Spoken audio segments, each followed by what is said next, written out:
which is, for example, the youth ministry announced a 75 billion naira fund for startups, while at the same time, the Ministry of Science, Technology and Digital Economy, or whatever they call themselves, is also looking at a fund for startups.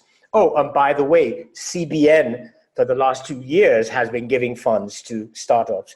Not one of them has an assessment process in place that will look at the commercial viability of these people they're giving money.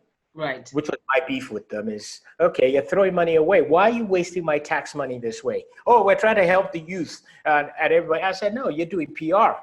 Everyone is at it. Everyone is at it. Everyone's in the game, and it's almost like you say, it's blind spending, because really, I think then the markets will dictate where the high growth is going to come from, and someone needs to really just pause and look at the entire terrain and figure out where where the consumption will come from, where the market will absorb some of these entrepreneurs, and then assessment as well at the beginning as well. Yeah, it's critical because look, you're saying you're giving all this money. My question is this. What are you proposing happens within a 10, 15, 20-year period? What direction are you going? How many jobs do you expect to create? And in what industries are these jobs going to be created? Because that's what you've got to be funding. exactly. If you decide agriculture is extremely important to us, as it must be, and agri-tech is an underlying supporter of agriculture, then, okay, let's look at the agri-tech plays. But you don't just throw money at agri-tech plays. You have to look at what is commercially viable. I got a distress call from a young man yesterday saying, sir, there's so many of these people in agri-tech now. We're starting to see some high-level fraud on farmers. Oh, wow. Should we be calling for regulation on agri-tech? That was the question to me. But half the guys playing are using government funding to do these things. So we've moved from the old days where we used to have prizepreneurs. Can you remember? All they went was from one competition pitching. We call exactly. Pitchpreneurs. Yeah. Okay. Then we have grantpreneurs, because all they ever go for is to pitch for the grants. They know how to write amazing business plans for the grants. They get what? It's a grant. It's a grant. Once it's spent, it's gone. And that is distorting the commercial markets, which is one of the fundamental challenges we have here. So what happens? When there's a really viable startup, he gets overpriced. The other day, I walked away from a deal. This is a startup that's less than 2 years old. He's pricing himself at $2 million. And they've got less than $60,000 in revenue. Right. I'm saying, how? It doesn't make sense. It doesn't make any sense. How? You know, so those are some of the challenges we're seeing on this end. I don't know, I haven't.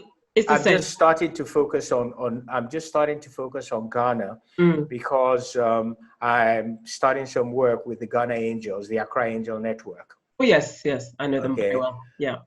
Nelson Amos, Steve. Yeah. Exactly. Sort of to look at how can we grow the crop of local investors, because that's my focus is. I believe fundamentally that the only way Africa is going to get out of this quagmire is if we have local investors who have a vested interest in the city in which they're investing. So how do we really, we've seen, various angel networks with varying levels of success. I find that there's a culture of, I don't think that the philanthropy in the kind of formal sense, not to say they're giving away their cash for free, they're obviously expecting a return, but obviously early stage investing is very risky. A lot of them will say, look, why should I invest in these young kids, who barely had any experience, and they might just flush my money down the toilet, so to speak. I'd rather just put my money in T-bills and just put my feet up and just get a nice tidy return. How do we change that culture of getting more, angel investors from the local scene to really reinvest and look to the future? Because I remember, a few years ago, Tony Elumelu was very much pushing the Afri-capitalism message in terms of getting more people from the continent like yourself, like himself, to reinvest in the new crop of entrepreneurs.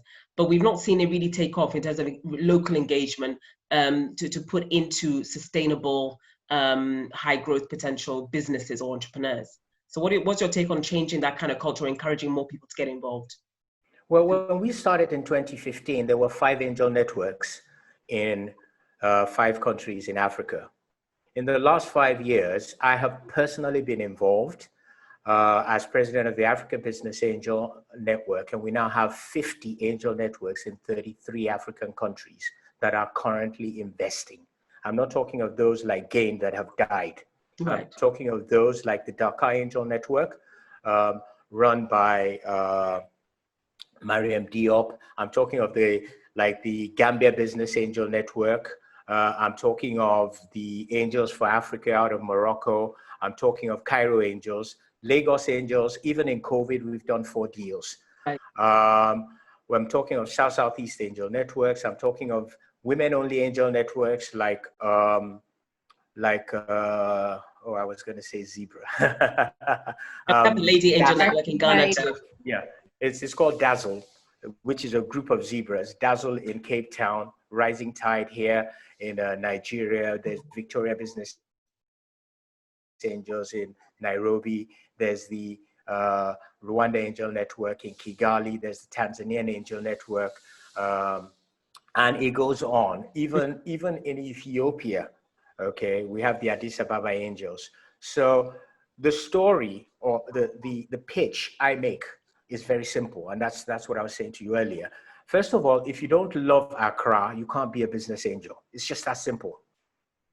Okay? You've got to have a vested interest.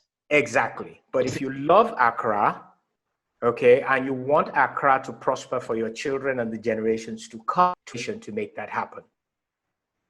And those are the people you have to look for. It's not for everybody, okay? Because just where you have philanthropies, you have charlatans. Right. That's just the nature of humankind. So it's about sort of filtering out those who don't love the city. I'm a Lagos boy. I make no apologies to anybody about it. I live in Yaba, Lagos. I'm a Yaba. I call myself a Yaba area father, although truth be told, my brother upstairs does more of that than I do. But right. We've been here for the better part of 60 years. Okay. And it is that wanting my son and my grandson to actually be proud to belong to Yaba. That's why I'm doing all I'm doing. And that's why I look for people who have the same passion. So you hear Mariam, for example, or Gio talk about Dakar, and they feel the same way.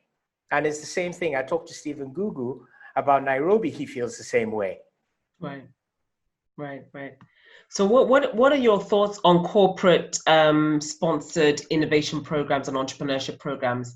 I spoke to you earlier about Wyra in the UK, for example, Telefonica's accelerator. Here in Ghana, we have like Cosmos Energy with their flagship Cosmos Innovation Center, supporting entrepreneurs with varying results. I mean, in terms of skills, the training, the networking they get, their access to opportunities, access to global supply chains. What would you say to a CEO or a director of a board, a corporate board, that views these programs as CSR or charity? Mm-hmm. What would you say to them? I sit on the advisory board of an organization called HYBR, HYBR. And HYBR is designed to work with entrepreneurs and corporates on exactly that point. That's how Coca-Cola was a client. That's how come I know about the Coca-Cola one. And they're not short of projects on the continent. Okay, so we do have corporates who have seen an erosion on their R&D budget, understanding that the only way to innovate is to tap into the early stage ecosystem. So it's a growing awareness, and it is not a charity case. I'm not talking CSR now. I'm talking of, if you're in logistics, okay, you've been in logistics forever, look at what has happened, okay, to airplanes. I'm flying recently. How do you adapt? How do you address that? Your people are used to a particular approach. The only way to take advantage is to find, okay, a startup or a venture that is addressing the space you'd like to be, work with them, and over time, they become a unit of yours or an acquisition. Right, right. Yeah, because I remember Gary Stewart from Wira saying how he was able to witness companies that were part of his acceleration program generate over eight figures for Telefonica. I mean, because they had that relationship. So we're very keen to kind of talk more about that relationship between big business and small business. And what are your thoughts on One of the on that point, one of the people you want to have a conversation with is Vuyisa Kabaka, okay, of Hyber, and Charles O'Jay. Both of them are partners in Hyber, HYBR, and that is the work they do day to day. So they have deep insights into how corporates are thinking about this. No, that's really useful information. We'll definitely reach out to them because we definitely want to, replicate more of that. I think we all need to see a lot more of that kind of activity, because it's, that's, governments and corporates biggest procurement partners, right? So it makes sense for us to do more in that space. Yeah, governments are a different kettle of fish. That was my next question. What are your thoughts on government entrepreneurship programs? You talked about the number of varying programs that seem to be the same, but very blind in terms of spending. I think what they've just latched on, everybody's discovered entrepreneurship and startups as an economic development tool, but that's surface level understanding without having a strategic, structured approach at a national level as to how to approach this challenge. So what we're seeing is people in their independent silos. So for example, I was on a committee that was put together by the National Information Technology Development Agency to look at how do we respond to the technology ecosystem post-COVID, and what opportunities has COVID given us and what challenges has it brought also. We went ahead and made the recommendations, and surprise, surprise, there are other agencies and there are other units also looking at these particular challenges and preferring their own solutions. Very good, very good. So yeah, I mean that's good. So what are your final, comments on what's your personal framework?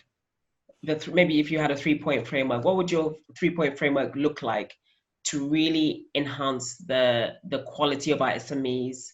Their potential to really contribute to the African economy, of course, but the global economy.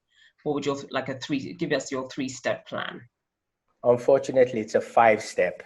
5-step is good. Okay. That's good. We'll take 5. It's actually documented, and it's all over cyberspace. It's called the POEM framework. And I say for every business vision, there is a poem that brings it to life. So the poem is the execution. What is that poem? It's actually an acronym. The P is the proposition. So that is the product service offering and the target customer base. So that has to be viable. The second is the organization that delivers that proposition. So the people, the processes, and even the underlying technology for that. Both of those, that is the proposition and the organization, define the business fully. The first measure of the two of them is the E, which is the economics of it. Financially, how does this make sense? How do you make money? What's the business model? How does it work? What are the inflows? What are the outflows? What's the capital expenditure? And then finally, of course, if you're measuring money, you can't measure it without milestones, which is time. So what have you achieved historically? Where are you today? And more importantly, where are you trying to get to? So that's the POEM framework: proposition, organization, economics, and milestones for every business vision. I trust that helps. That helps a lot, and I'm very familiar with our framework. So yes, I forget it was 5 points. I thought it was 3 points, but it's great to hear from you and to see you sharing the stuff that you've been working on consistently over all these years. So we thank you so much, Tomi Davies, and we look forward to working a lot more with yourself and your network. We'll definitely reach out to Hyper as well and see how we can collaborate further.